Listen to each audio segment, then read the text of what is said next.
Good evening, welcome. Sorry. So, good evening, everyone. Can you hear me? Is it working? Yeah, okay. And welcome. On behalf of the Human Rights Conflict and Peace Initiative, as well as the Geneva Graduate Institute Student Association, it is an honor to welcome you all to this student-led conference, Breaking the Silence from Guantánamo to IHEID. Tonight's conversation is both urgent and necessary. We are privileged to learn from our two incredible guest speakers, whose work and lived experiences challenge us to confront the realities of human rights violation in detention centers like Guantánamo. This conference explores the human cost of indefinite detention and the evolving nature of Guantánamo, from its role in the war of terror to the troubling parallels we see today in immigration enforcement and global detention practices. It is not easy to hold a space for such conversations, but we believe it is vital. As students, academics, and practitioners, we have a responsibility not to look away, but to engage proactively with the stories of those who have been silenced. A heartfelt thank you to the Geneva Graduate Institute for giving us the platform and to everyone who helped bring this conversation to life. And to all of you, students, professionals, members of the public, thank you for being here and for your passion to engage critically with issues that continue to shape our world. To give our guests the space to speak freely, please be advised that this event may include discussions of sensitive topics, including torture and personal political views. If you feel uncomfortable with such content, you are welcome to leave the auditorium at any time. We also kindly request that you refrain from making any audio or video recording, as the event is already being recorded and will be made available to you afterwards. So finally, I would like to thank and introduce Ginevra Angioni, master's students here at the Geneva Graduate Institute, our moderator for tonight and the driving force behind this event, whose dedication and initiative made tonight possible. Please.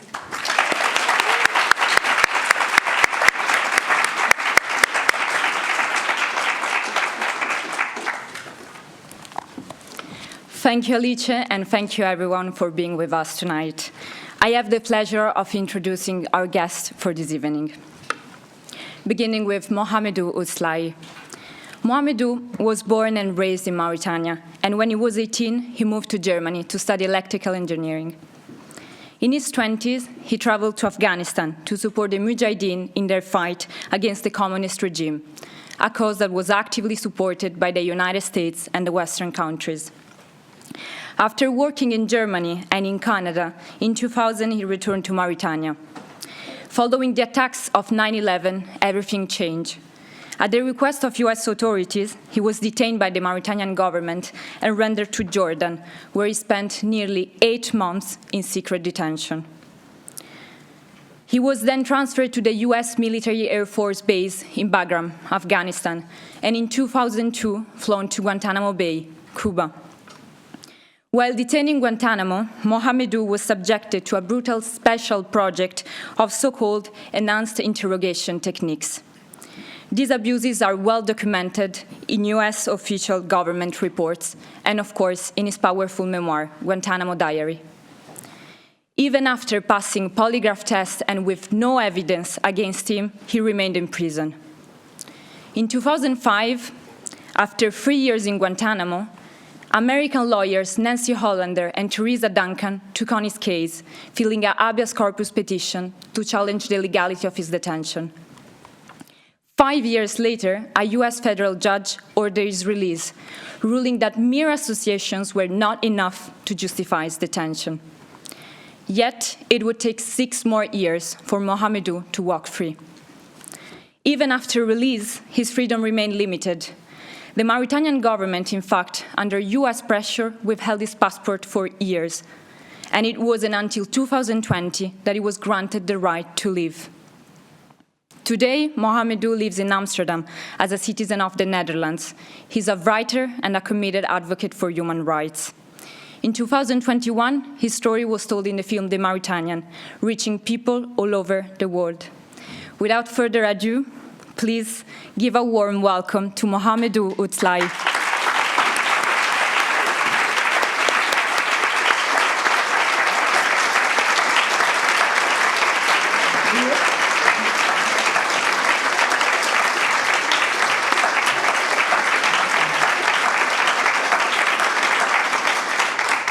Thank you, Mohamedou, for being here. Our second guest for the evening is Don Edward Walicek, who's joining us online. He's a professor of English and linguistics at the University of Puerto Rico, where his research focuses on colonialism, human rights, and linguistic justice, especially within Caribbean context. Professor Walicek has written extensively on the US empire, race, and incarceration, with a strong focus on Guantánamo Bay, not only as a detention site, but as a space where law, power, and language collide in deeply troubling ways. One of his major contributions is the co-edited volume, Guantánamo Bay, An American Empire, The Humanities Respond, which brings together critical perspectives on the legal and historical dimensions of the detention regime. In addition to his academic work, he is also a published poet and translator, bringing a deep sensitivity to language and a strong sense of ethical responsibility to everything he does, whether he's writing about prisons or the power of words in reclaiming dignity. Please join me in welcoming Professor Don Edward Walicek.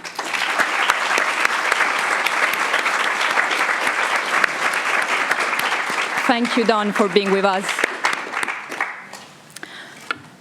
Now, behind us, you can see a selection of paintings by Sabri al-Qurashi. Sabri is a Yemeni artist born in Saudi Arabia. After 9/11, he was arrested in Pakistan, detained in Afghanistan, and held for over a decade in Guantánamo Bay without ever being charged. During his imprisonment, he endured torture, medical neglect, and complete isolation. In 2014, he was released and transferred to Kazakhstan under a US resettlement deal. There, he continues to live under heavy restrictions, remaining completely cut off from society. Sabri is also constantly being threatened of being deported by the Kazakh government. He began painting in Guantánamo as a way to maintain his sanity. Today, painting remains his only space of freedom, his only voice, his only family. Sabri wrote, "One day, I hope I can do more than paint a world where freedom might exist for me." Being unable to join us, Sabri sent us a message that he wanted to share with all of you tonight.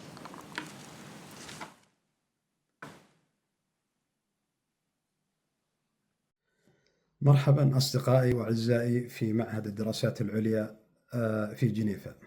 أنا صبري القرشي، معتقل سابق في غوانتانامو، قضيت فيها 13 سنة، وأيضا فنان ورسام. بالنسبة للفن أو الرسم في المعتقل، كان هو بالنسبة لي عبارة عن نافذة للحرية والتعبير عن الذات، وكان بالنسبة لي أيضا وسيلة للتعامل مع العزلة والحرمان التي كنت أمر فيها. وكان الرسم بالنسبة لي أيضا هو عبارة عن توثيق لما يحدث لي داخل السجن وللمعتقلين الآخرين، وأيضا توثيق لحظات السجن. وكان أيضا بالنسبة لي وسيلة للمقاومة والتحدي. الفن هو شيء جميل أن يمارسه كل شخص، سواء كان في المعتقل أو غير المعتقل، فهي وسيلة فعالة وناجحة لتخطي كثير من الأزمات القاسية التي يمر بها الشخص. أيضا الفن ساعدني كثيرا بعد إطلاق سراحي من غوانتانامو في نهاية سنة 2014 بداية 2015، وأنا ما زلت في كازاخستان منذ 10 سنوات. حتى الآن لم أحصل على أي وضع قانوني أو أوراق وثائق، وما زلت محروم من كل حقوقي، بل كامل حقوقي، ليس لدي أي حقوق في داخل كازاخستان. حتى الآن لم يلم شملي مع أهلي، وأنا أعاني كثيرا في داخل كازاخستان من التهميش وعدم الشعور بالأمان، بسبب أنني ليس لدي أي وضع قانوني داخل الحكومة أو داخل البلاد. وأيضا الفن ساعدني في تخطي هذه المحنة أيضا. المحنة الثانية، المحنة الأولى كانت في كانت في غوانتنامو، والمحنة الثانية التي أنا الآن أمر بها في داخل كازاخستان، وما زلت أحاول أن أرسم وأن أعبر عما في ذاتي عن طريق الرسم، وأتمنى أن أكون في يوم من الأيام بينكم حر، أستطيع أن أمارس فني وهوايتي بكل حرية وأريحية، وأستطيع أن أتنقل بحرية في أي مكان أريد، وخصوصا أن لدي حلم أن أكون أحضر معارض دولية وأن ألتقي بفنانين في أي مكان في العالم. شكرا لكم جميعا لإتاحتكم لي الفرصة للتحدث ومنحي الثقة. شكرا لكم جميعا، أنا ممتن لكم جميعا، وأتمنى لكم ليلة سعيدة. شكرا.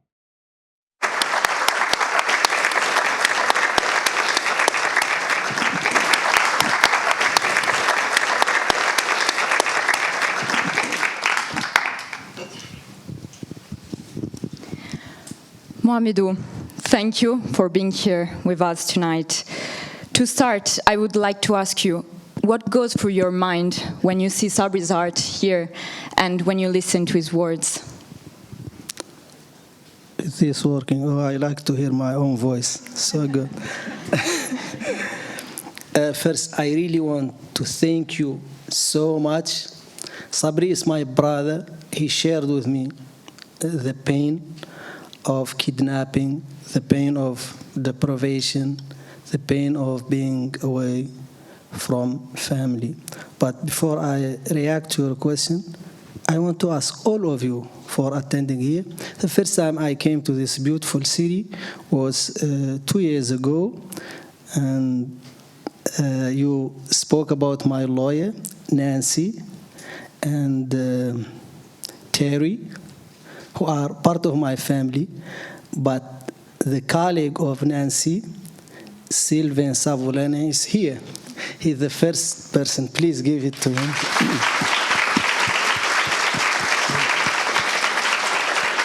Yeah, he doesn't like to be seen, but he was the one who brought me from the airport. I was very scared because I was on blacklist everywhere. Everywhere I go, they always question me, and I was scared all the time. The feeling of never feeling safe, like Sabri said, is a very bad feeling. And I remember I called Nancy and Sylvain, and Sylvain was calling, I don't know, the police, I don't know whom he was calling. And we made it through the airport and no one asked me any question. And I'm so happy to be here again. I will share with you first a story because I'm from Mauritania and we have the culture of storytelling. This is a true story that will start actually our event, and it happens about 3 years ago. So when I came, you talk about they took away my passport, and when I got my passport, this amazing woman, an artist, he spoke about art, her name is Wafa Arasha al-Muhandis from the Netherlands. She's known, at least in the Netherlands. And she called me, she said, Mohamedou, I want you to come to the Netherlands to help me write a piece. She works in theater. And I said, I can travel. I don't even have a passport. She said, no problem. And then long story short, I arrived. And I remember vividly my about third day in Amsterdam. I think you call it Amsterdam. So, and we call it Amsterdam. So, and so it was desperado mentality. Anyone understand what desperado mentality is? I was in love with freedom.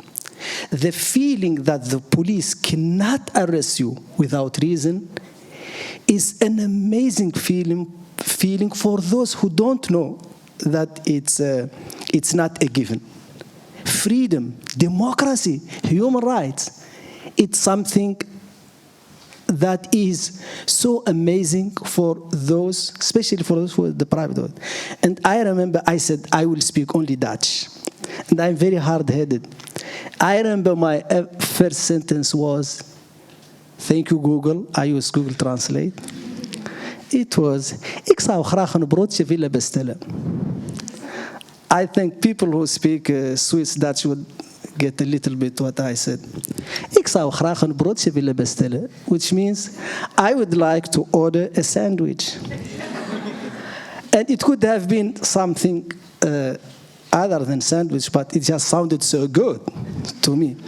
And then I kept repeating it as I walk, and then I saw this white guy, white young man. I say white because it's very important for the story. So, and he sat in a restaurant, and with great deal of confidence, I went to him and I said, ik zou graag een broodje willen bestellen.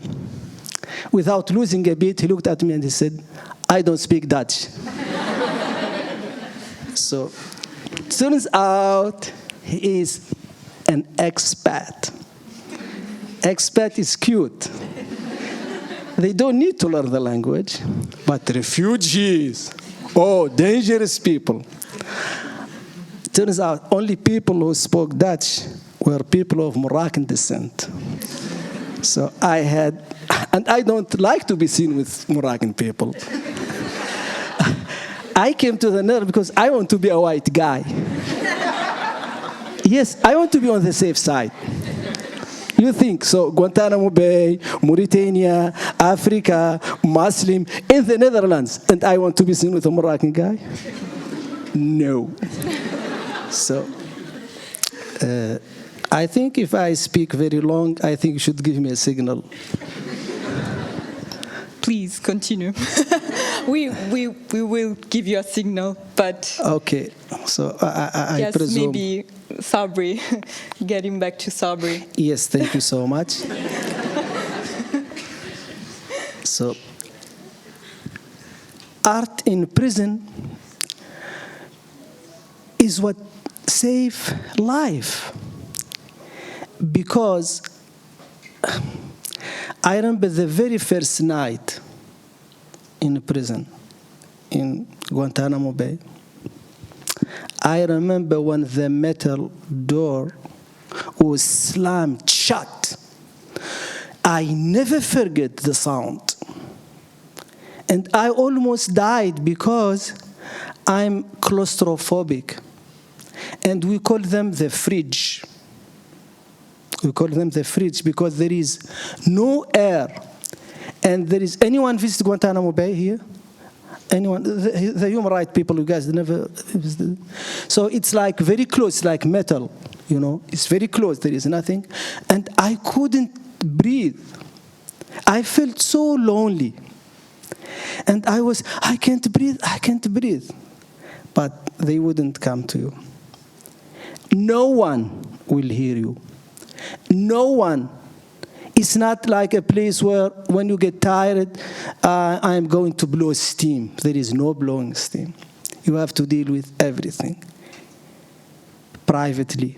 There is nothing in the cell like the one Sabri and I lived in. I remember the first thing, and Sabri told me also, he started it. I like to write because my father is a poet. My cousins are poets. My aunt is a poet. So we write poetry. Actually, in Arabic, we don't say we write poetry. I told you that last night. We say, I sing poetry. أنشدت بيتا من الشعر. I sang a verse or verses. In this culture here, most European language speak about writing poetry. So, and Sabri started, even like without any material, start to do his art. And I remember I started to write on my body like this. I was obsessed. I would write, even though there is nothing, because we weren't allowed to have papers. We weren't allowed to have pen, nothing. And it just take me back to those days. And I remember... Maybe exactly, looking back at your story in particular, could you explain to us what were the main suspicions of the US that led to your detention? This is very easy. So my cousin turns out, a business partner of the late Osama bin Laden. And he called me using the phone of Osama bin Laden. And then it turns out to be very unlucky for me. And I was put on a blacklist, but I wasn't aware, because I was aware of anything. And after 9/11, America decided to completely do away with all procedures. And I remember it was in Ramadan, the first Ramadan after 9/11. And I came back around 4 p.m. And I was the main provider for my family because, like you said, my father, I don't think whether you said it, my father passed on when I was 11 years of age. And we had all to work and put food on the table. And because I studied in Germany, I studied computer science. I have nothing to do with writing, actually. I'm a fake writer. And I just need a computer job with Indian accent. And sorry. Brown people are allowed to be racist, by the way. Sylvain, we are not allowed to say this. And they came to our house. There were 2 police agents in plain clothes. And they call them mukhabarat. I mean, this is an English word, actually, mukhabarat, meaning the secret police. Ironically, in all countries, secret police are secret except in my country. Everybody knows them. And they came and they asked me to come with them. I mean, this is so, can you imagine in this part of the world that 2 guys, without presenting any documentation, without saying who they are, can just grab someone and take them away? This is exactly what happened after 9/11. This was per direct orders, marching orders from the United States of America. The leader of the free world, the most powerful country in the world, a democratic country, I must add.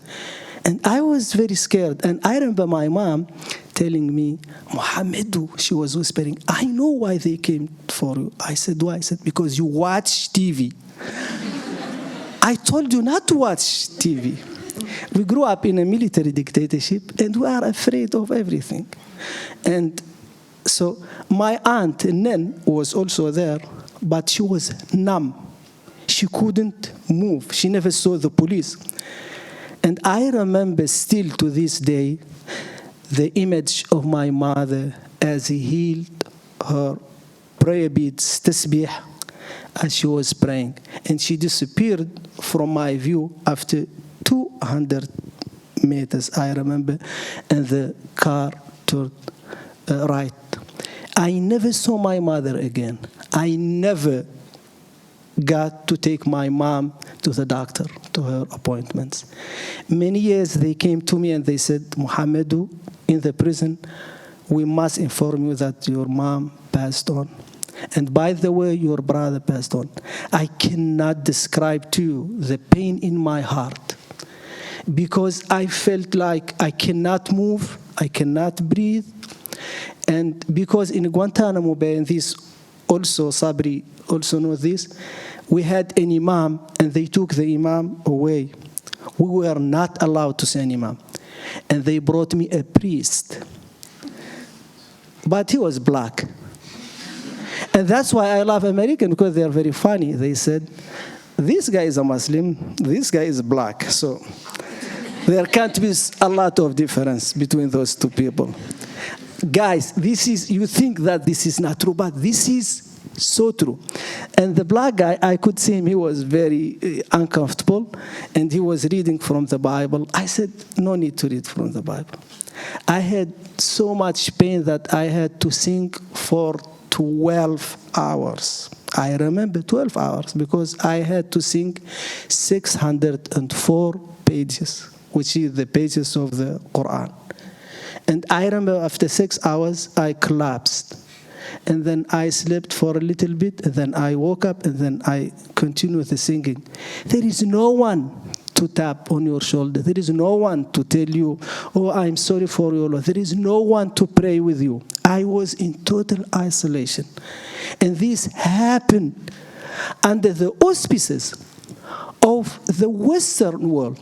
I'm not here to bash the Western world. I love democracy. I love freedom. I love the West. But this is hope. This model is a hope. And that if you turn your back to this democracy, to this human right, how can we convince our government in Africa and the Middle East that this is a working model? How can we convince them? And everybody was in on it. Every country was in on it. I know the Netherlands was also cooperating with the U.S. on kidnapping human beings. I know France was also helping this. I know the UK was helping them. I know because I read permanent record also that Switzerland also was cooperating. I'm sorry, you can't put me in prison. I'm free. So this is very sad that everybody agrees that if you are from Africa or from the Middle East, it's okay to kill you. It's okay to violate your human rights. This cannot be, We are human. We should have equal rights, access to the rule of law. And I am a living example that torture does not work. Kidnapping innocent people do not work. I would like exactly to jump in about that. You experienced many forms of torture in Guantánamo, treatments that some detainees did not survive to. I wanted to ask you, what type of interrogation were you subjected to, and what gave you the strength through all these years to endure both physically and mentally? So, look, Jeannie, so I survived. I'm here. You look at me. Oh, I can dance, everything. I'm happy. But there are people who did not survive. Daliwar did not survive. He was with me in Bagram military prison. He was beaten to death. Okay? And Gul Rahman did not survive. He did not have the luxury of talking to you, making book tour, and he did not have that luxury. He died in the cold room I described in my book. I just want to give you an example what cold room look like. It's a room where they put the air condition so low that you freeze. And what a lot of people who were born in very cold area don't understand is that we are very vulnerable to the cold. Because I was born in Mauritania. He was born in some part of Afghanistan. Probably that was not as cold. And I remember one interrogation session, they stood me, and then they start to pour water on me. And I was getting so cold. And they told me the only way they stopped pouring the water is for me to talk to them. You know what they didn't know? I could not talk. I was so cold, I couldn't even tell them to stop. So, and I remember, and I'm telling this, thank you, Mary. One of the people who abused me, her name is Mary, and she told the guy to stop. And he stopped. He was a Marine. But Gur Rahman did not have anyone to tell that person to stop. And he died. And I remember the first 70 days, I did not sleep. I was not allowed to sleep. They have like interrogation all the time. And I'm not a hero. Guys, I'm not a hero. I want to talk. Even if you threaten me, I talk to you. Even you don't even need to beat me up. But you know my problem. I did not know what to say to save myself. There is nothing. Just tell me what I need to say. And then 70 days, this is on record. And after that, I had no feeling. This is so eerie. I miss torture. When they put me in my cell for a couple of hours, I don't want to be in my cell. I want to be tortured. Because that was my comfort zone. You know. And then they came to me after the 70 days. The guy, what's his name? Zuli, yeah. Richard Zuli. He's a very bad guy. He was torturing black people in Chicago. He's very known, actually. Black people who were like tortured, and he made them confess to crime they didn't do. We know that now because they found out they didn't do those crimes. He used to take them away and torture them. The U.S. government saw this guy is a good guy. And they brought him to Guantánamo Bay to transfer that Chicago experiment to Guantánamo Bay. He came to me and said, he gave me a letter from DOD, Department of Defense. And in the letter, it said that my mother would be kidnapped and also be raped. He told me she would be raped. And then almost I went crazy. I said, yes, I would say everything. I want to confess. And he was like, good, I like you, you're saving life, blah, blah, all the American like BS. I said, yes, I want to save life. And then they helped me, and then I wrote my confession, and I signed it. Can you imagine writing a confession about something you know you hadn't done? And then I was designated, I was the first death penalty case. And I remember they came to me, and they said, Mohamedou, you are designated for death. And I tell you my feeling. I had no feeling. I wasn't afraid, and I wasn't not afraid. I had no feeling. And I will tell you that the prosecutor who took the case, Stu Couch, he came here, and this guy met him. So he came here. And now we are friends. We are friends because he found out that this is great injustice, because he found out that I was tortured within inches of death and the threat to my mother. And that's why I wrote this confession. Because the FBI told him, we know he didn't do this. CIA told him, we know he didn't do this. They know I was innocent. Yet they kept me. And as you said also in your introduction, 7 years after I was cleared by a judge, the U.S. said, we don't care about the judge. You know? After everything you went through in Guantánamo, it's hard for us to imagine what this kind of treatment leaves behind and the impact that it can have. I wanted to ask you, how do you see your captors and interrogators today? For example, you mentioned Mary. So, you know, one of the most beautiful verse in Quran is, وَأَن تَعْفُوا أَقْرَبُ لِلتَّقْوَى. If you forgive, you are closer to God. And I know this is in many cultures. And I tell you that forgiveness for me isn't a luxury. And forgiveness doesn't mean, oh, I'm a good guy. No, it's not about that. I want to survive because I saw death. And I saw death the first time after 8 months in prison in darkness.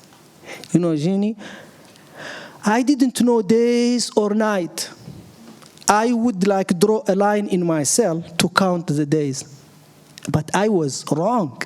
You can try, you can like close a door, close your door and make it very dark, and then start and take your phone away, everything away, and start to count the days. You will not know the days. 8 months in darkness. And they took me and they said, "You're free." But they took me to an airport. I was blindfolded. And then they try like to strip me naked. I knew I wasn't going home. And then the guy, he lifted my blindfold a little bit, and I saw his arm, it was blunt. I knew I wasn't anymore in the hands of the Jordanian. Just to clarify for the audience, this was in the flight from Bagram to Guantánamo, right? In August From 2002. Jordan so I was flown from Mauritania to Jordan, 8 months, from Jordan to Bagram, from Bagram to Guantánamo Bay. Correct. This was like from Which was Jordan. like a 40 hours flight. So the Jordanian interrogated me for 8 months. And they told Americans, "We don't believe he's guilty." But Americans did not want to hear that. They said, whatever. They just wanted, and this is, I think you call it like confirmation bias. I think that's what you guys, smart people, confirmation bias. I don't care. So they just wanted to hear one thing, because they made this narrative, very fake narrative, and they don't want to, to go away from this narrative. And if you lie, it's very hard to maintain the lie. And then when they stripped me naked, and then they put me in a diaper, and in this diaper. This is not comfortable to say, but they put me in diaper for just like children. And then I started to feel bad for myself. I started to think back, what were my regrets in life? And for instance, I did not regret not having money. All I had when they took me was, I think, the equivalent of $80. And then I did not regret not having that apartment in Paris. Paris is overrated, by the way. So, because of the propaganda in Africa, Paris, Paris, je sais pas quoi, TF1, it's all this like very curated build. And I saw Paris, and I don't want to say bad thing, because, anyway, I can only tell you, I was born in Mauritania. Whenever I miss Mauritania, I go to Paris. And I'm not saying more than that. And then also what I didn't regret, I was also in place like this, and I met so many like beautiful women who did not want me. I did not regret that. Absolutely not. But what I did regret, every time I spoke in anger, to my mother, to my friends, to my brothers, to my sisters, to the people I meet in general, I wished I was kinder. I wished I was more forgiving. And then I realized I'm not responsible for what other people do. I'm not responsible of the people who torture me. I'm responsible for my actions. And then I decided I'm going to be forgiving, and I'm going to be a kind person. And I will tell you one thing. I am a kind person, but my family is very challenging. Really, really. Anyone who thinks that family is very challenging to be kind to. Yes, those WhatsApp group. I look at the message and say, I wish I had a gun. Why wasn't I born in the US? I would have a gun. I would have been able to kill someone and get away with it. You would have it, probably. Mohamedou, Guantánamo was meant to be a temporary solution.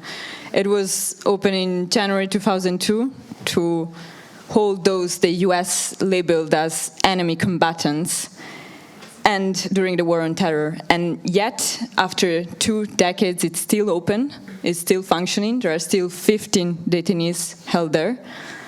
And what are your thoughts about the current situation in Guantánamo, and most of all, the most important question, do you think it will ever truly close?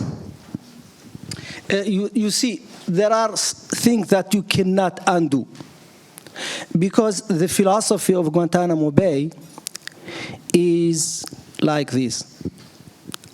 Democracy does not work. So actually we have democracy, we have the rule of law, we have it's not like America is very forgiving against people who commit like crimes. So, but they say this does not work, so we have to go to dictatorship. So this is a philosophy that completely made a mockery of the very principle of human rights. And that's why it's so like, when you tell other countries who are not democratic to respect human rights, they just will laugh at you. Said, we believe that you can do Guantanamo also anywhere. And I do believe that American people are kind people. And I don't think they deserve Guantanamo Bay. I'm very saddened that American, by and large, didn't do anything to prevent Guantanamo Bay, because Guantanamo Bay was built for people like me, people from the Middle East, people from Africa, and no one cared about those people. So, and now, I don't know how to describe this. But Guantanamo is a philosophy that you cannot undo, because you said it's okay to treat people outside the rule of law, and there is no decisive actions taken to close Guantanamo Bay. And you know that in the last month they took people, from the U.S. mainland to Guantanamo Bay, and I'm very saddened. It will take you, the young people, to say, enough is enough. Europe should not anymore stand for human rights violation, because there is this. I have to say this quote, very important. Reverend Niemöller. Anyone heard Reverend Niemöller? He was German, and he said, when they came for the communists, I didn't say anything because I wasn't a communist. He meant the National Socialism in Germany. When they came for the trade unionist, I didn't say anything because I'm not a trade unionist. When they came for the Jews, I didn't say anything because I'm not a Jew. But when they came to me, there was no one to speak for me. So, it's time to speak up. It's time to understand that, I love this saying, democracy is not an event, it's a process. Thank you, Mohamedou. Thank you for these powerful insights.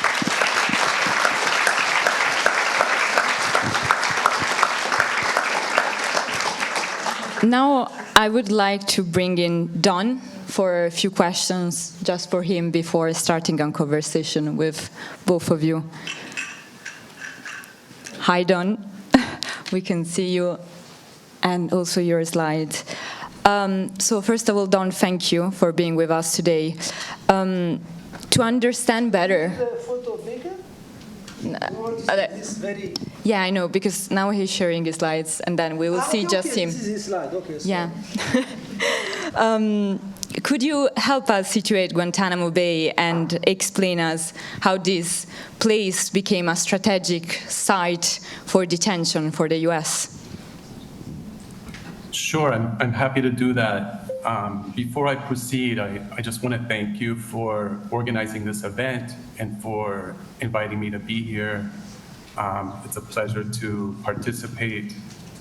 I selected just a few images to help me narrate how this site was secured by the US, and I'll share those with you.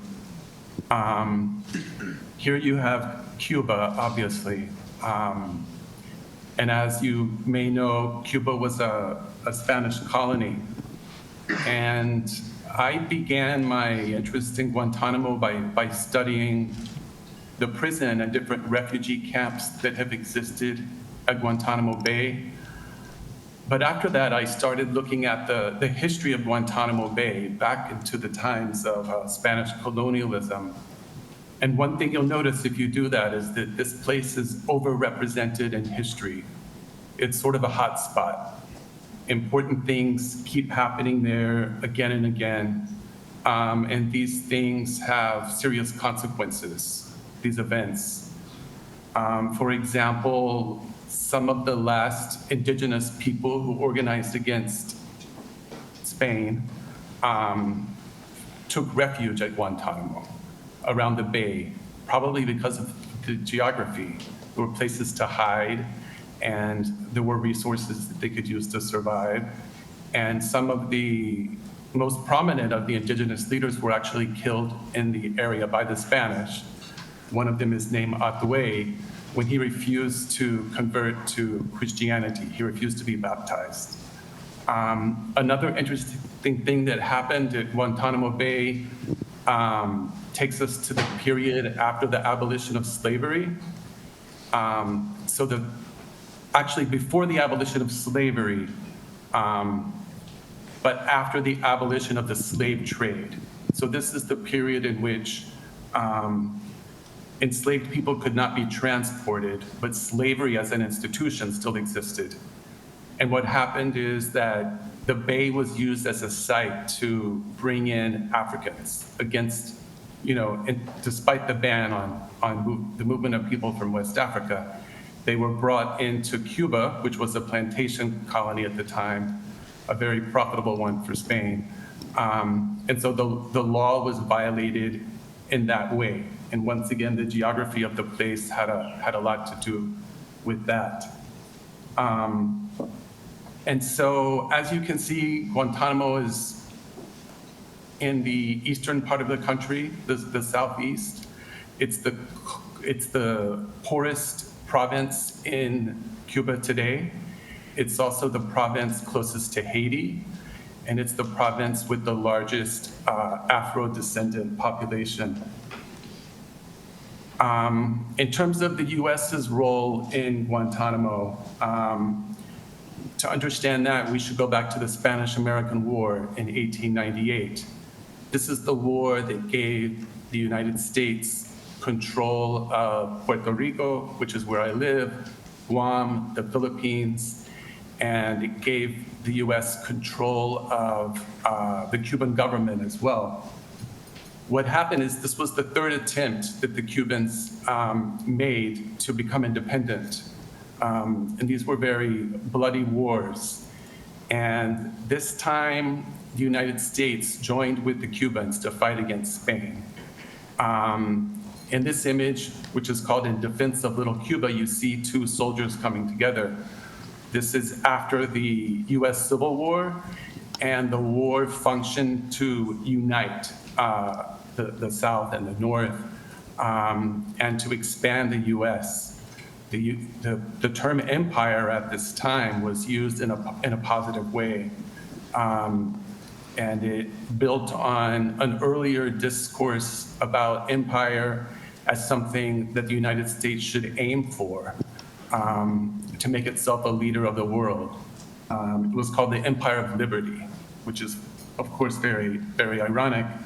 And so there was the Battle of Guantánamo. The Battle of Guantánamo was one of the early battles, and the US defeated the Spanish. Here you can see some images from that battle. On the left, you have the US flag going up at Guantánamo Bay. This was done very quickly after the US soldiers occupied the space. On the right, you see Spanish soldiers who had been given clothing, food, and medical care by the US forces. I always think it's interesting to think about how these men were treated, who were treated as prisoners of war. versus how the Muslim prisoners were treated after 9/11. Actually, it seems like many more rights were recognized as important in the context of 1898 than in the wake of 9/11.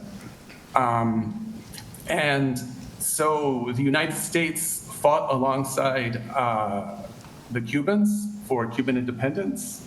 They defeated Spain, and the idea was that the United States would then leave, right? Would leave Cuba, and they didn't really leave, right? The United States established puppet governments instead, and the United States also insisted that it would have certain rights on the island of Cuba, including the right to maintain naval bases, which they called coaling stations. And so Guantánamo was one of those, and it remained under U.S. control from 1898.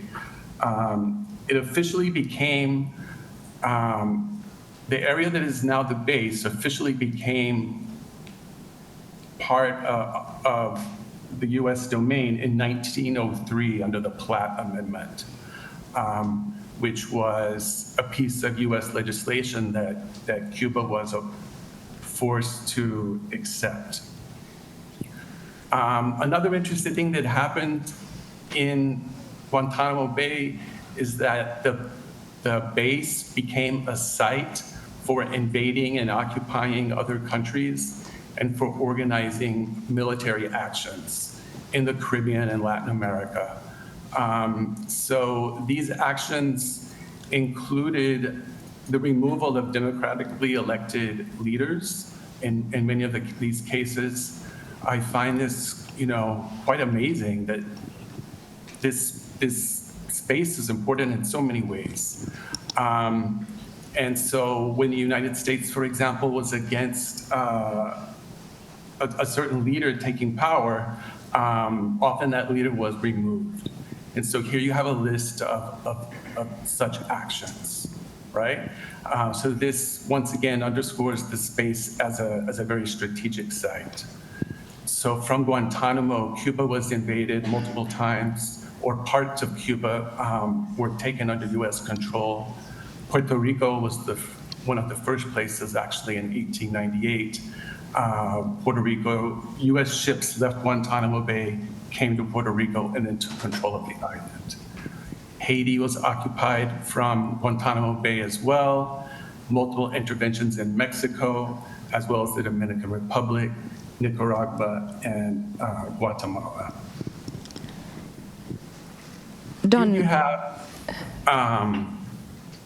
Here you have a map, obviously, today, and you can see how huge this bay is. It has an inner part and an outer part. The pinkish color down there at the bottom, closest to the ocean, that's the base today. So it has two sides, and then the inner bay is controlled by Cuba. When you look at the history of the base, you see that people have been detained there for quite a long time, especially in the 20th century. Tens of thousands of Haitians were detained there when they were fleeing persecution and violence in their home country. Cubans have also been detained there. Those two cases took place in the 1990s. And for a longer period, there's been a small migrant detention center as well, which operates autonomously from the prison. And that migrant detention center is under the control of private companies that manage it for the US government. Don, in July 2016, you were a part of a group of visitors granted access to Guantánamo. You walked through the spaces, you have seen the cells, and you have experienced the atmosphere firsthand as a visitor. Could you tell us a bit about this experience? Sure. I knew journalists went to Guantanamo on these media tours that lasted 2 or 3 days. I'm not a journalist professionally, but I do write for a small newspaper occasionally. And so one evening, I just decided to apply. I found the application online. And then a few months later, I get the call and said that my application had been approved. I was in the process of putting together a book about Guantanamo. And so I went to Miami first, and then I went on a small plane with about 7 or 8 other people. And there was a lot of preparation for the visit. I received quite a few phone calls telling me what to expect. And the people I talked to sort of made me promise, right, that I would obey the rules. They shared the rules with me, various written documents that I had to sign. And then I went. And I have a few images from that trip here. It was in 2016. And so it was all, we were accompanied the entire time by officers. There were a lot of soldiers around us. As you can see, there's a lot of chain link fencing and barbed wire. It was extremely hot. This was the summer, of course, that I was there. And then a lot of the fences are actually covered with a green cloth that they call sniper cloth in the outdoor area. So you become disoriented very easily because most of the time you can't see that far. And so we visited different sites inside the detention area. And those are organized as camps. For example, camp number 5, camp number 6. And so the first camp that we saw was an empty one. These are very modern buildings. Not all the buildings there are so modern. There are a lot of sort of portable buildings. But we went into a camp that didn't have anyone in it. These are designed for communal living. And so the process by which different prisoners are selected to be eligible for communal living was a big part of what we heard about. It's sort of a system of awards and punishment. For example, if you do something you're not supposed to do, like, don't go to the shower, that you might sort of get a mark by your name, and then a certain number of marks could lead you to be removed from communal living. So this system was explained to us in great detail. And these watchtowers were quite prominent. There were several of those. You can see that on the right. The first place we went was the detainee library, which was in a portable building. And we spent quite a bit of time there. All of the rules about how to check out books were explained in great detail. This isn't really what I wanted to talk about or learn about, but this is kind of what happened throughout the visit, is you get a lot of detail about things that are a bit marginal, right? And the elephant in the room doesn't get addressed. We had agreed not to ask about specific prisoners' legal cases and that sort of thing. But in the library, I did ask about Mohamedou's memoir. I asked them if they had it on the shelf. And then the soldier that I was speaking with claimed to have never heard of it or to have never heard of him. This was, at the time, quite a popular book. So that was a bit disorienting. And I asked about other books as well. I had read a lot of the publications written by prisoners and by lawyers, and the library pops up in some of those, so I was trying to make connections. For example, I knew that a prisoner had read a book by Edward Said, but I couldn't find the book in the library, so I was just trying to come up with something interesting to think about and write about.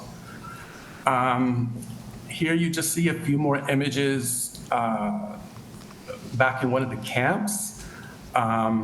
Soldiers, we were not allowed to photograph their face.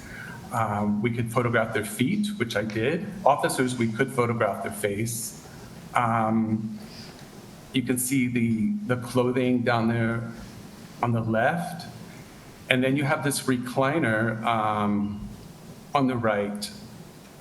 This recliner is a chair that's in a small recreation room where we were told prisoners who behave well can watch television and watch DVDs and get satellite TV, that sort of thing.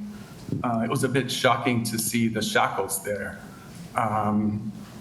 and to learn that they were always used. And the shackles were actually produced by a company. These modern shackles, right, in the ground, when I was there, were produced by a company called IHEID Company, which has since been sold. And that company has a long history. The same company produced shackles during the slave trade in the 19th century, including the movement of Africans to Cuba, right? So you see these sorts of things repeating themselves across time. Some of the punishments too, these technologies of disciplining people and controlling people's movement also date back to the slave trade. I'm not saying that they're used in the context of slavery is the reason they exist today. I'm just pointing to the fact that, that they're the same, right? Hooding, for example, it took place in both cases. Don, maybe if you could show us the pictures of the rest of your visit, and then we should maybe open a discussion with you and Mohamedou. Sure.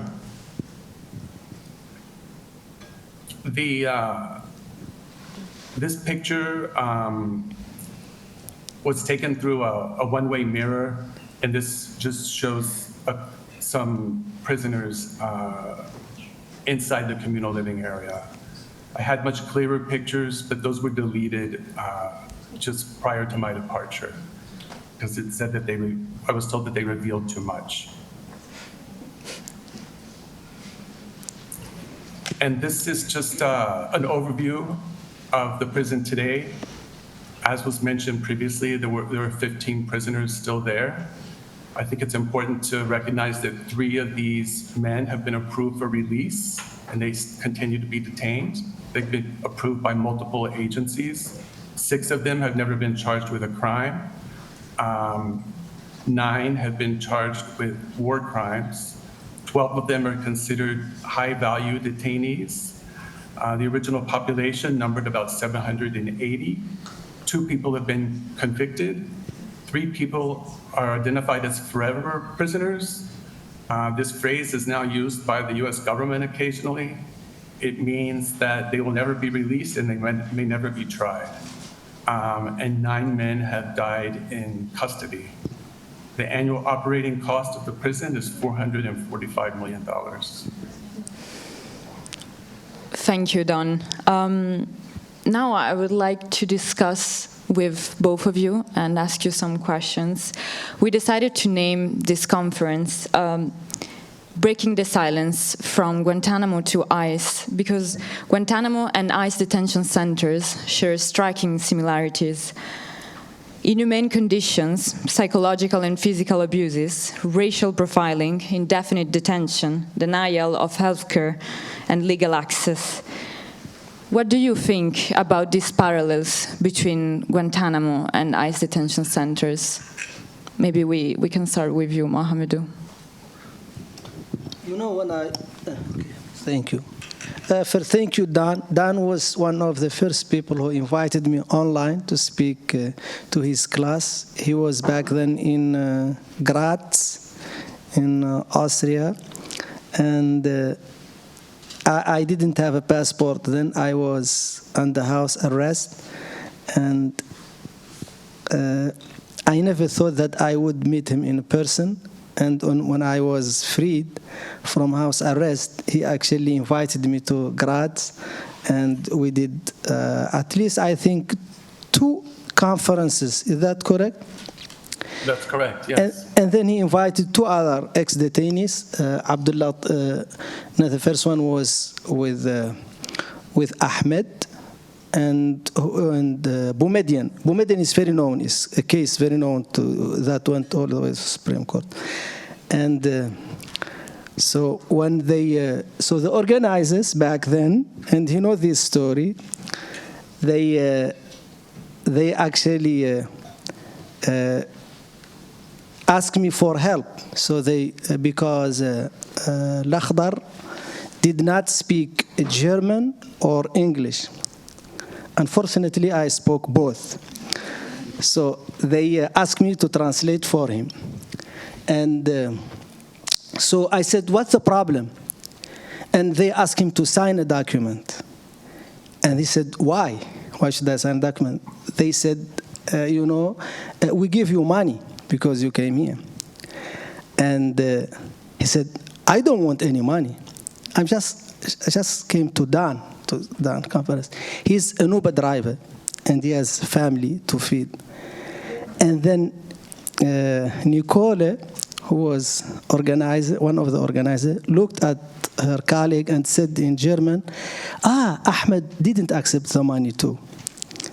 And you can now guess who accepted the money already. Me. I felt so ashamed that I want the earth to open and then swallow me. We were 3 ex-detainees. And I was like, bragging about, I'm a kind person, just like I did now. But I already pocketed the money. And then I said, you know what, I need to be a good guy. And I thought, I need to come back and give the money back. And I looked in the mirror and said, Mohammed, you are not the guy who gives back. You are the guy. Later on, in my defense, I told Nicole, if I knew the money is so little, I would have saved my dignity. So that's our first story. True story, wallah, true story. And when I saw the horrific images of masked people who did not identify themselves, coming to families in the dead of night and kidnapping people and putting them on TV and actually producing the videos, I couldn't sleep. Especially when I saw this young man from California who was an immigrant. He came to the US for protection because he was from a place where the homophobia is really very high, and he sought protection. He was crying for his life. This was exactly the detainees that I was with in Guantánamo Bay when they stripped all of us naked in the same room and started to abuse us, all of us in the same room. But we were crying in the Katimi in complete silence, and no one could see us. But now the only difference that the whole world could see everything ostensibly the government putting it out there. And the same fake terrorism charges, because I'm sorry to say it, but terrorism is a scam. If someone kills someone, there are laws to hold them accountable. If someone destroys property, there are laws. But this terrorism business is a scam, and he said $445 million is complete corruption. You don't need this, and the taxpayer, they don't need to pay this, because if someone innocent, release them. And the parallels are very obvious to me. Donna, about these parallels between Guantánamo and ICE detention centers, the recent reports of overcrowding and inadequate medical care has shown that they led tragically to some death in custody. How do you think we can ensure accountability and uphold human rights within these facilities? Within the ICE facilities, I think we should remember that ICE hasn't existed that long. It was created after 9/11. And there are groups who promote human rights that suggest that this agency should be abolished. One of the big problems with ICE is that a lot of the detention centers are actually private detention centers that are run for a profit. And so this situation will lead to more and more of these centers being built, and to making detention a commodity of sorts. So funding for ICE should be reduced, definitely. I think that the number of private ICE detention centers today is about 80% of them. Thank you, Don. At the Geneva Graduate Institute, we had the privilege of learning from the late Professor Mohamedou, an esteemed and respected scholar from Mauritania. He focused on themes such as political violence, transnational terrorism, and racism.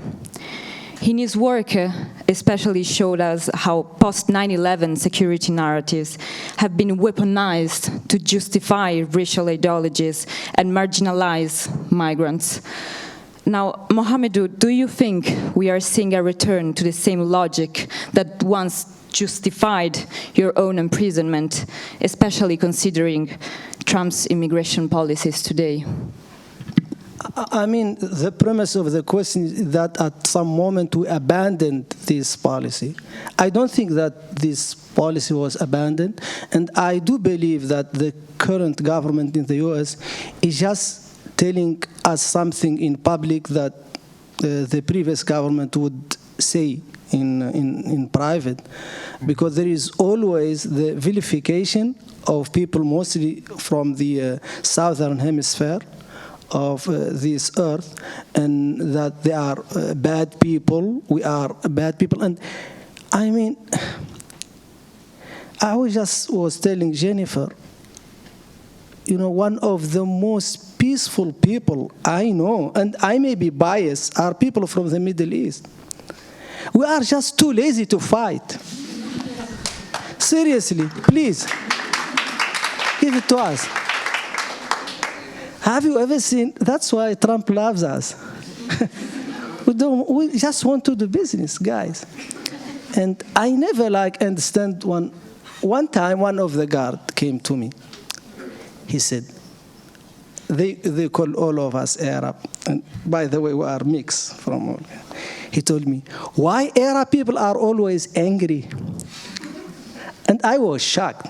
But I realized we talk very loud. We are really very loud. Anyone been to Norway?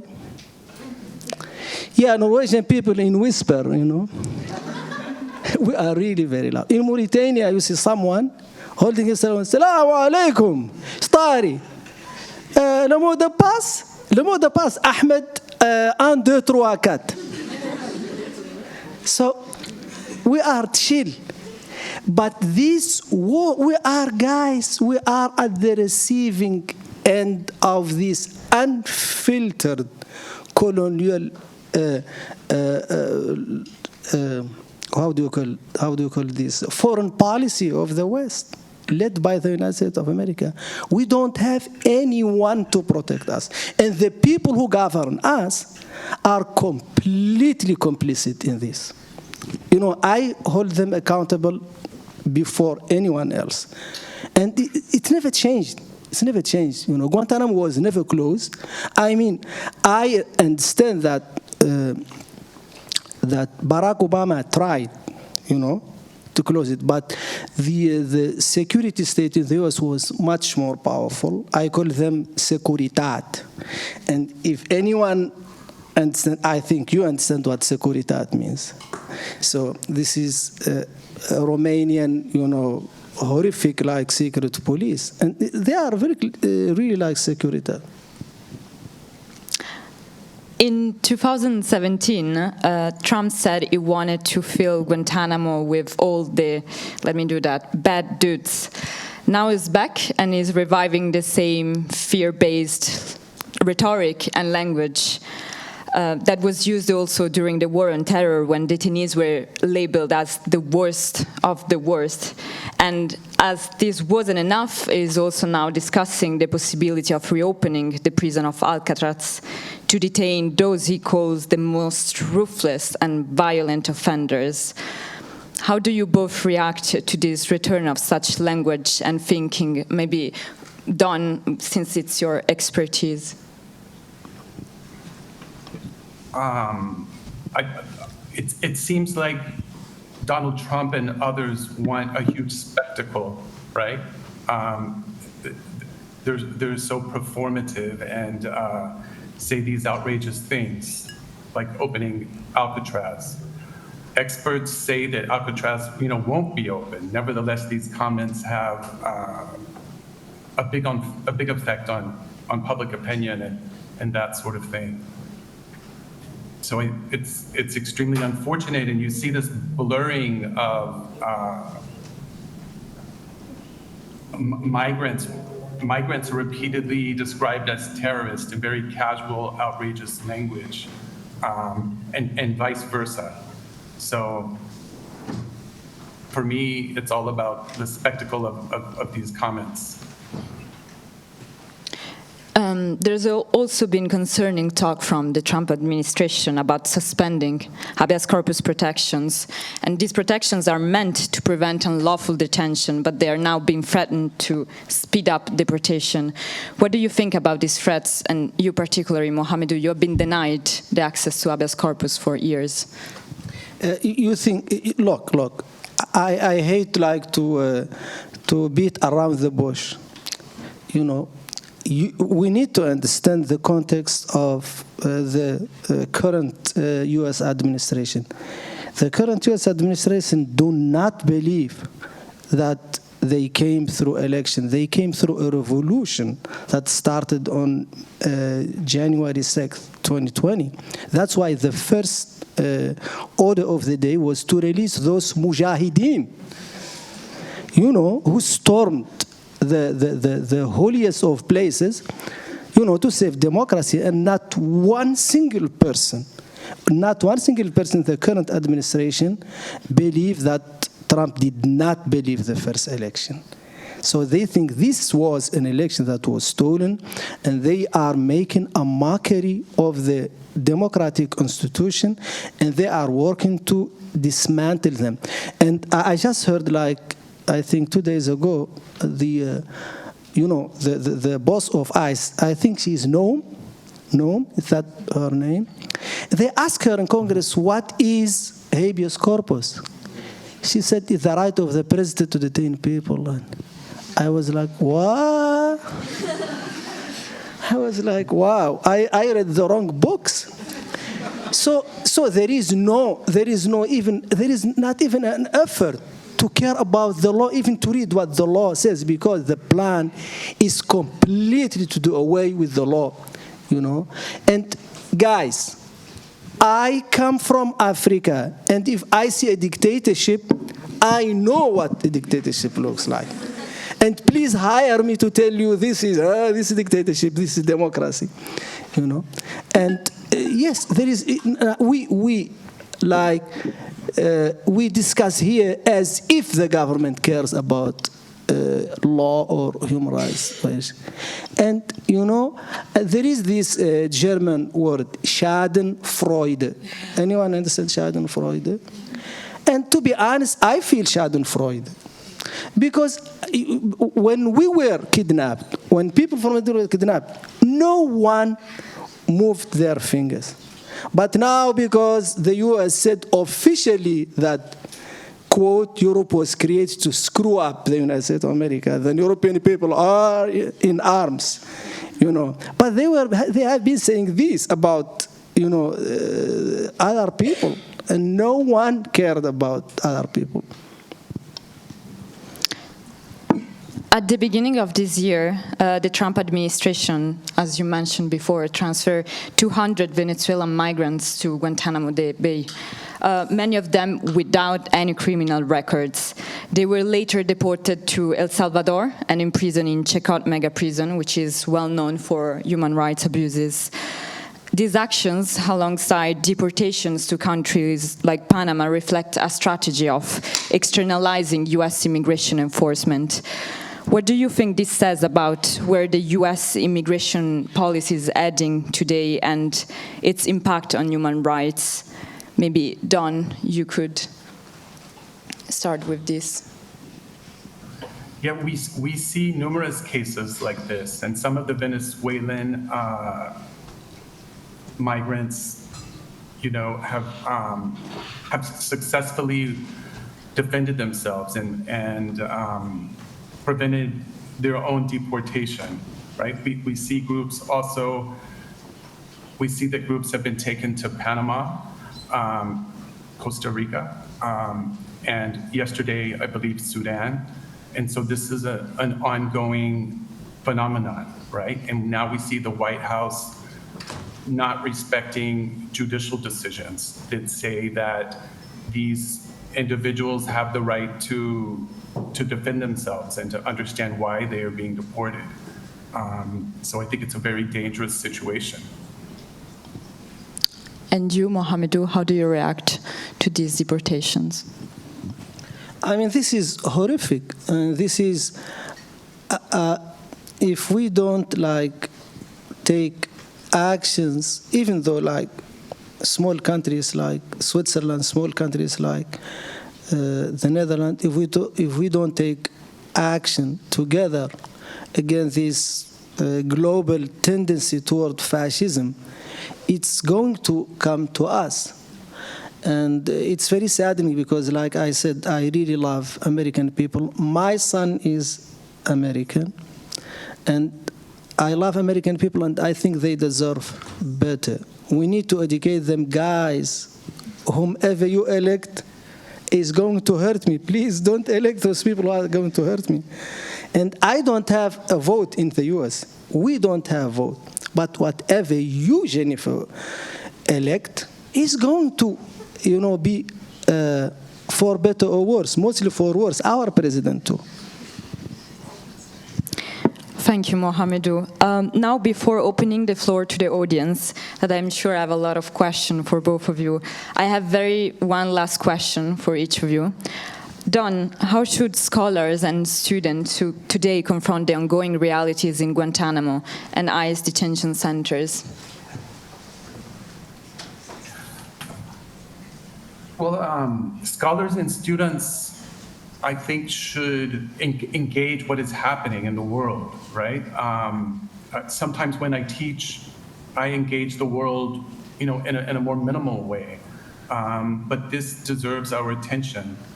There's so many aspects of Guantánamo that can relate to study or research, political science, the humanities, art, law, the environment. It's relatable to so many things. And I think when we imagine Guantánamo closing, maybe the word closing doesn't push us the way it should. Closing to me sort of means like closing the door, right? Or boarding it up, emptying it. But what we really need to do is to dismantle the structures that allow it to exist. And a lot of the structures that allow it to exist are actually laws that have been passed by Congress and different acts of legislation. I don't accept the fact, I don't believe that it's a lawless place, right? And so we need to be aware of that as well. Thank you, Don. Mohamedou, how can we break the silence without appropriating the pain of those unjustly detained and of former Guantánamo detainees like yourself and Sabri? I can't add much more to what my brother Dan said, but just do more of what you're doing now. And people who have money, they need also to finance more things like this. I have so many friends here, and they would love to do something like this. This is completely organized by students, with no financial means whatsoever. And we just need to do more of this. And thank you so much for inviting us. Thank you so much to you both. Thank you, Mohamedou. Thank you, Don.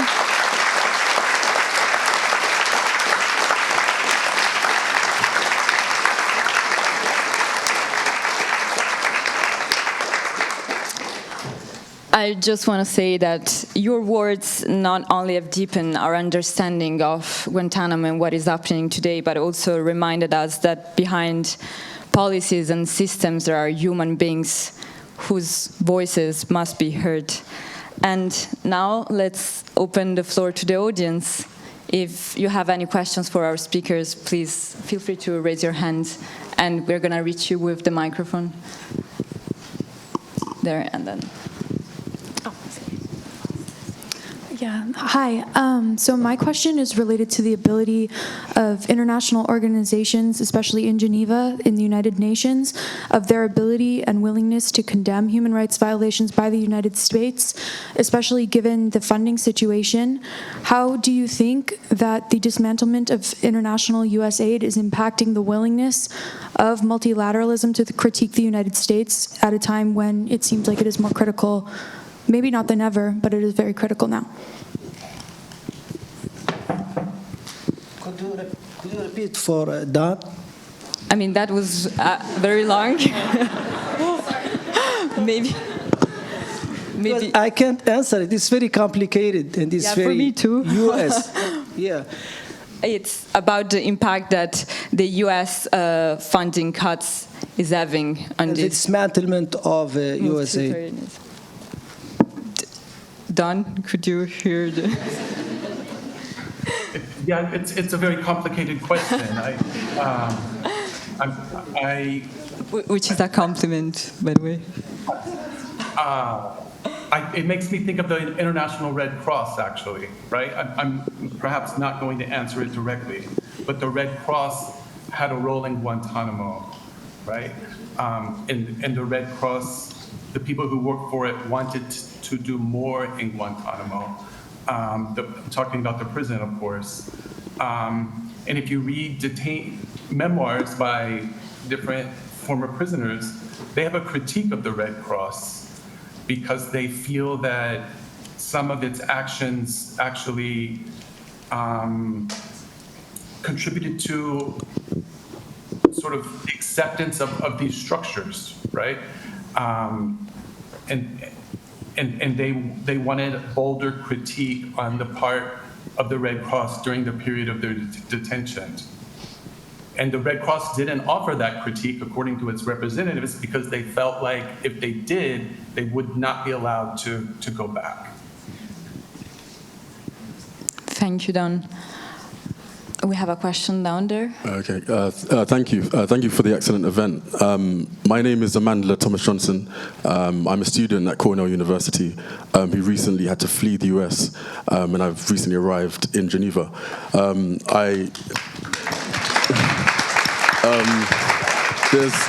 There's obviously a lot of irony here because, Mohamedou, I don't know if you remember, back in 2019... Of course I remember you. Okay. You interviewed me, of course. So I was covering the Mauritanian election and I came to see you, interviewed you over many cups of a tire while there were like riots outside because people were contesting the election. And so I'm great that I can see you nice and free and not sort of tied up in Mauritania. Onto my story, if you don't mind. So back in September, I took part in a protest against genocide, which any reasonable person would do. And my university, Cornell, effectively put me under house arrest. I live on campus, and they said I couldn't go onto campus. I wasn't allowed to leave my house. When Trump came into power, ICE agents were in my town, Ithaca, and so I had to go into hiding, basically. I was in hiding for 3 months. ICE agents were looking for me. They turned up outside my house, 3 cars stationed outside of my house. Things got really heated. They were following my lawyer. Where we were living in the countryside was like a forest, and it was like a hill.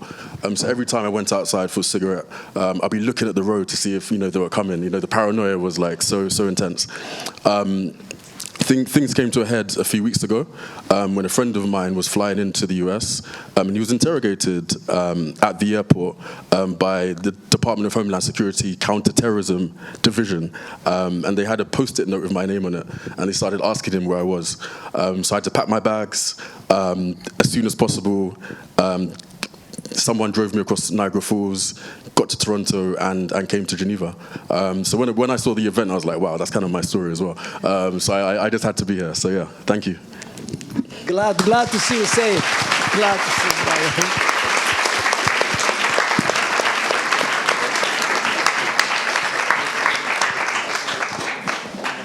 Thank you for sharing this.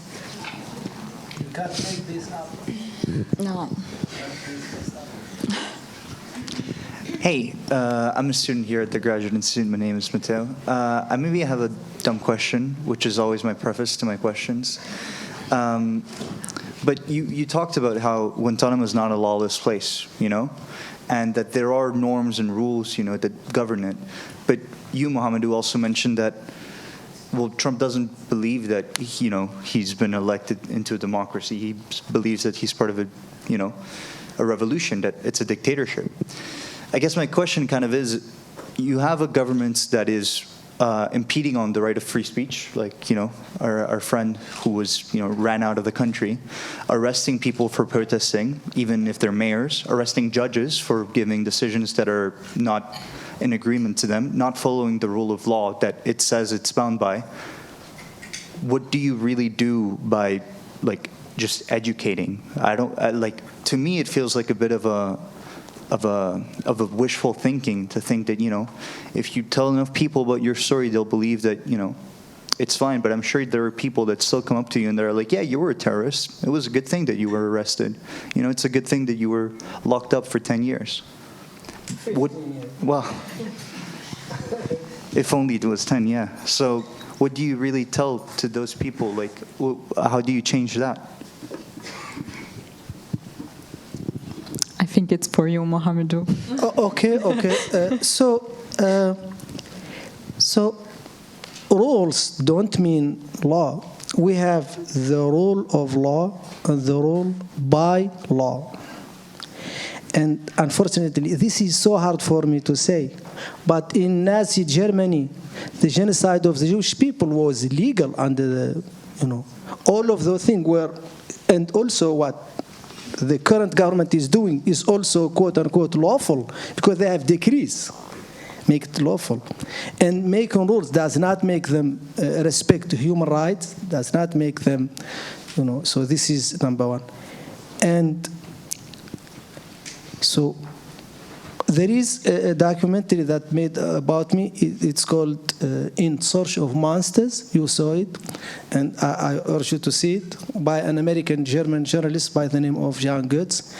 And he made me confront the people who torture me. One of them, she was very angry. She said, you should be put to death. I was so happy because she was in so much pain. And I was sipping tea in Mauritania, in the same place where we met. And I said, oh my God, this is my revenge. So I don't care. I'm not running for office. So I don't care if they think that, you know, there are people who hate you because of the way you look, or they hate you because of your orientation, or they hate you because of your background.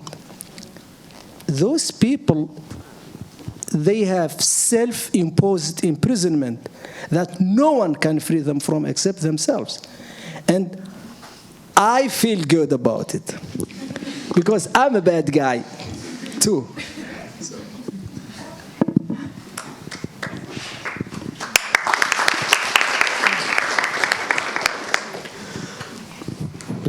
So I have a question now, because we talked a lot about, you, Mohamedou, specifically talked a lot about, you know, race and like racism, right? And we know that after the attacks of 9/11 and everything, Islamophobia was, and like this hatred towards Muslims was at an all-time high, especially also against Arab people.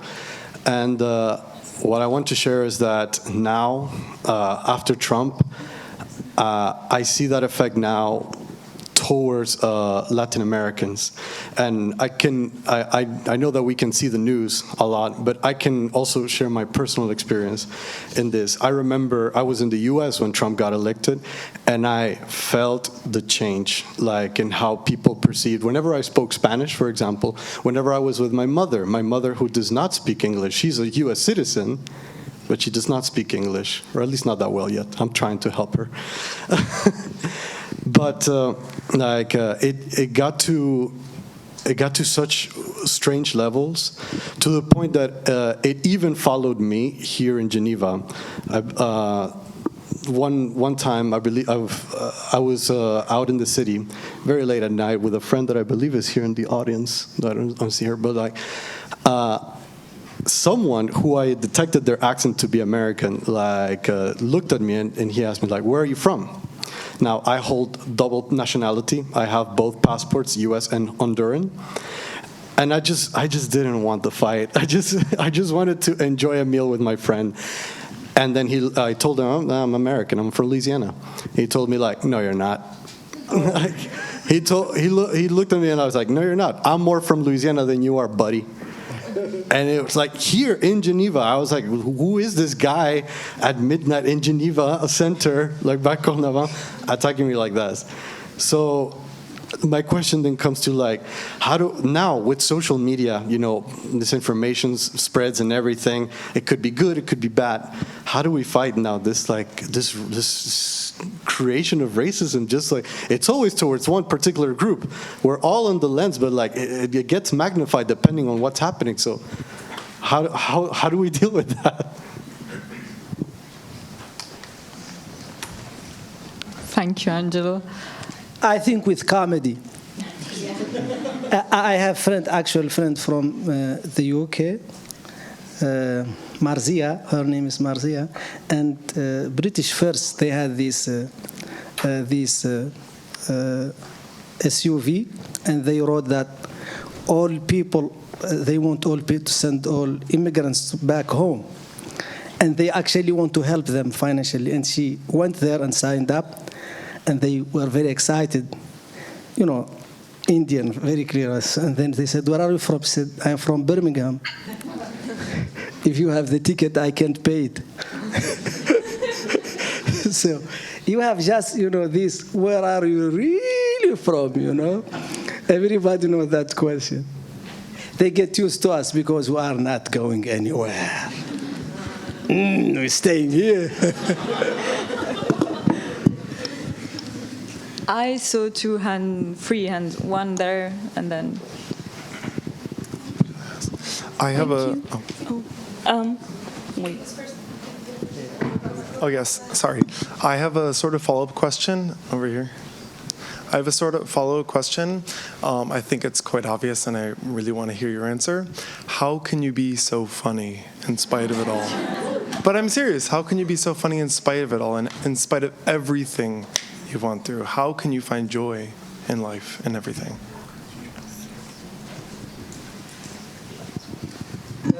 To be honest, I don't want to be defeated, and I think comedy is born out of pain. They have a saying in Dutch, "Oefening baart kunst," meaning. So literally, it means doing. Create art, and I say pain create art. It's really I write my best poetry, my best writing when I'm in so much pain, because I don't need to pretend.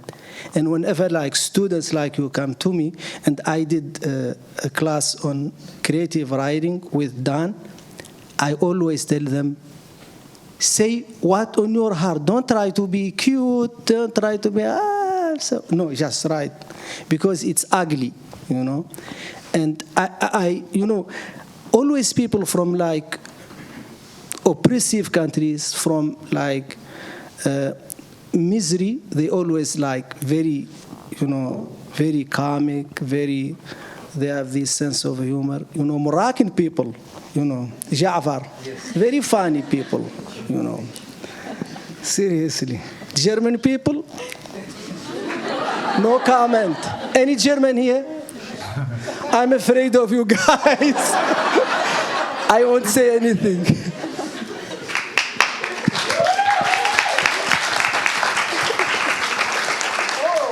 I didn't realize this feeling against German people is so popular here. No. I meant it nice. Yes, there is one question there, then one at the back, and then I think there. Okay, thank you so much. My question is for Mohamedou. I was wondering, did you ever regret picking up that phone call from your cousin? And how long did it take you to forgive, if you did, for him giving you that call? Because I'm also thinking of this in the context of that time after 9/11 where the US government was fabricating so many lies and was in a situation of desperation where they were really just trying to put the blame on anybody. And so was it only a matter of time before they would find some way to get you?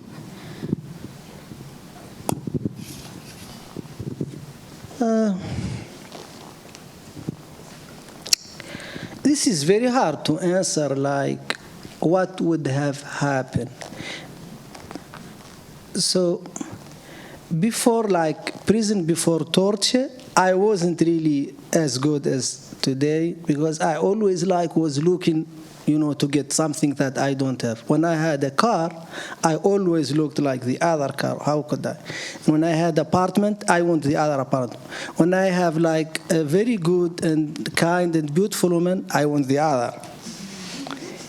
This is not me today. I'm very grateful. Every day I send myself message on WhatsApp writing 5 things that I'm grateful for. And I completely forgave my cousin because he didn't know that it was hurting me. He didn't know that CIA was with Bin Laden all the time. So, and I mean, what can I say? Life, and to be very scientific, Einstein does not believe in free will. Actually, the mathematics of relativity does not include, like, because everything is predetermined. If we could travel in time and it's possible mathematically, you would see what you will become in 10 years. And there is no changing it. This is very strict.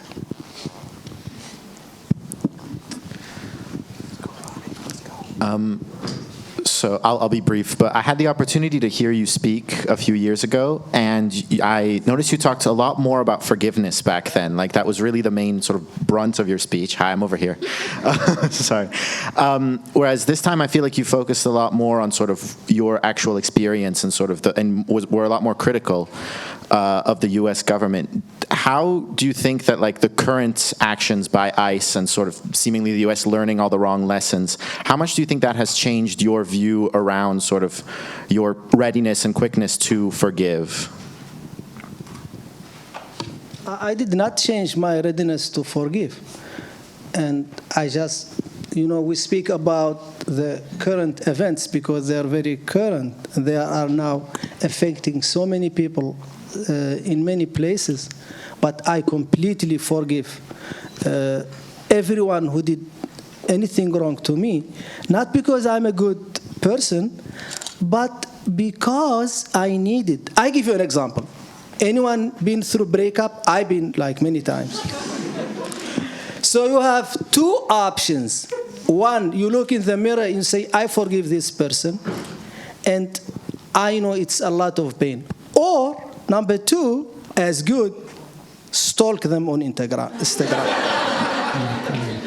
And look who gives them, like, the likes. And especially who left a comment for those people. And to me, that's the same. I am too lazy to do that. So I chose forgiveness.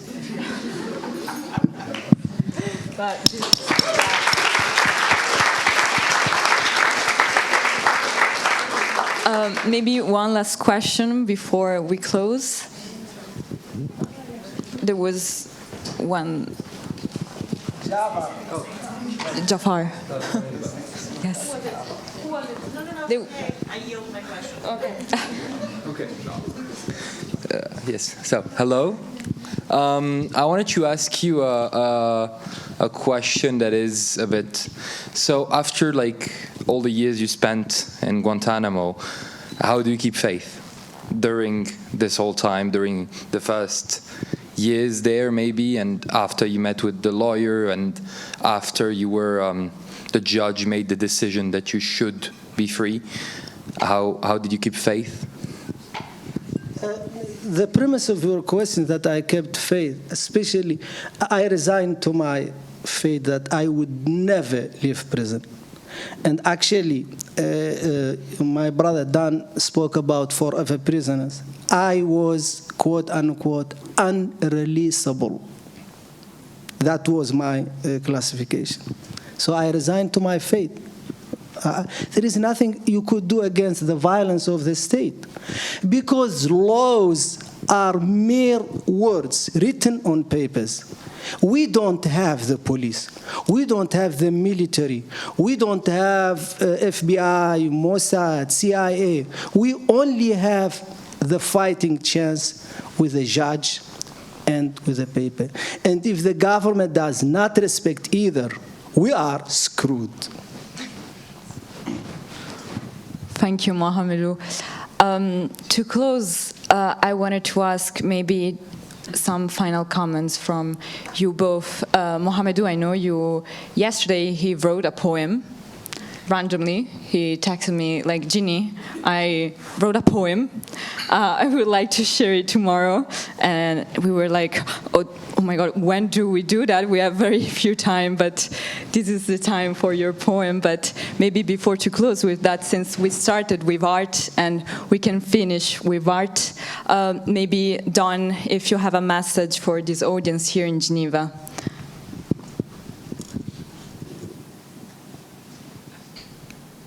Don? Sure, I'll begin. My message is to do what we've done today, which is to look at Guantánamo in a larger context. And that doesn't mean not look at Guantánamo, but it means contextualize it alongside other institutions, including the US prison system, which is a place where crimes are committed on a regular basis. And look at other places in the world that have modeled their own detention systems after Guantánamo, which, for example, Australia did on Manus Island, and the list goes on and on. So thank you very much for having me today. Thank you, Don.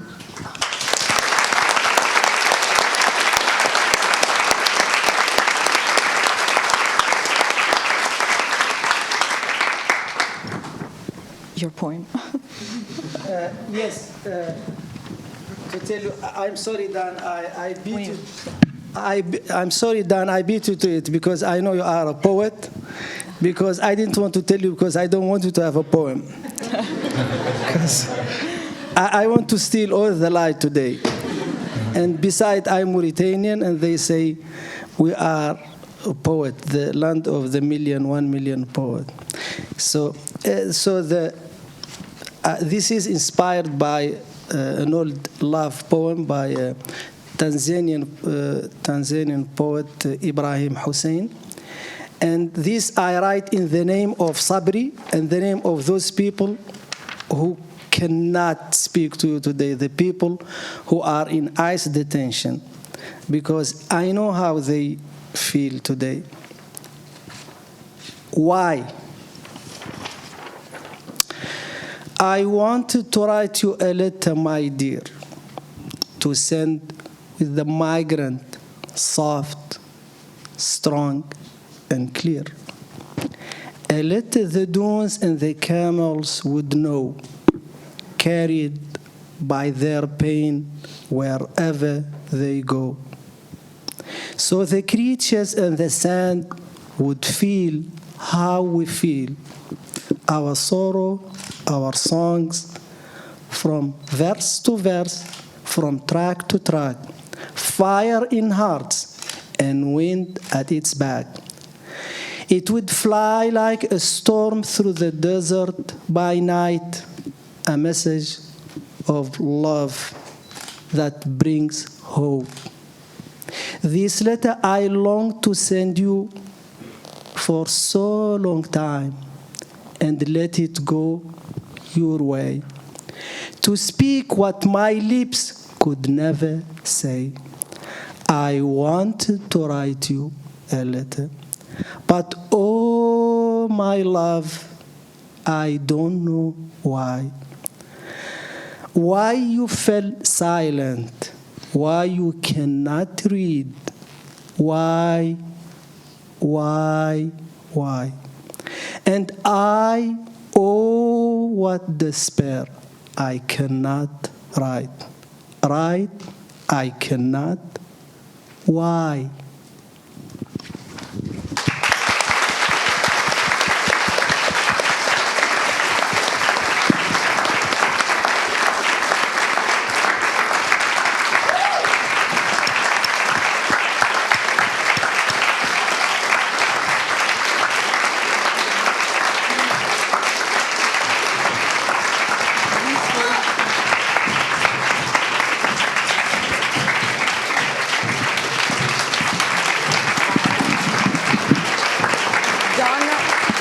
Don, there is a standing ovation.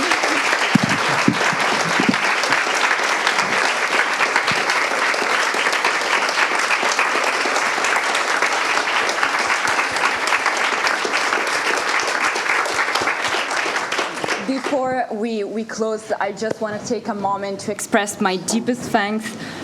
Mohamedou, Don, thank you very much for being with us tonight. Thank you for helping us break the silence, not only about Guantánamo, but also about what is happening today in the immigration detention centers in the United States.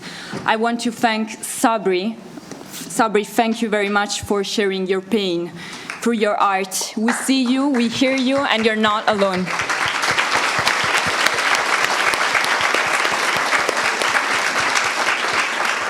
I also want to thank really deeply the HRCP initiative for their incredible work and incredible support in making this event possible. Especially I want to thank Alice, Trilla, and Sana, because they've been there since the beginning.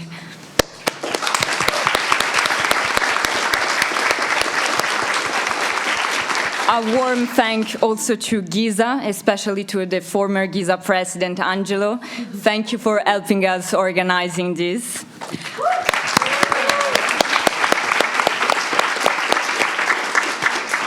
Finally, a deep thank also to the Geneva Graduate Institute for all the support, the resources, and for allowing us as students to create a space where unheard voices can be heard.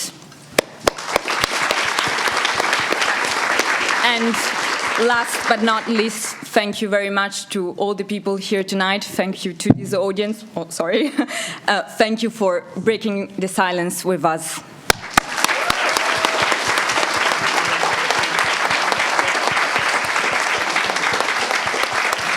And good evening.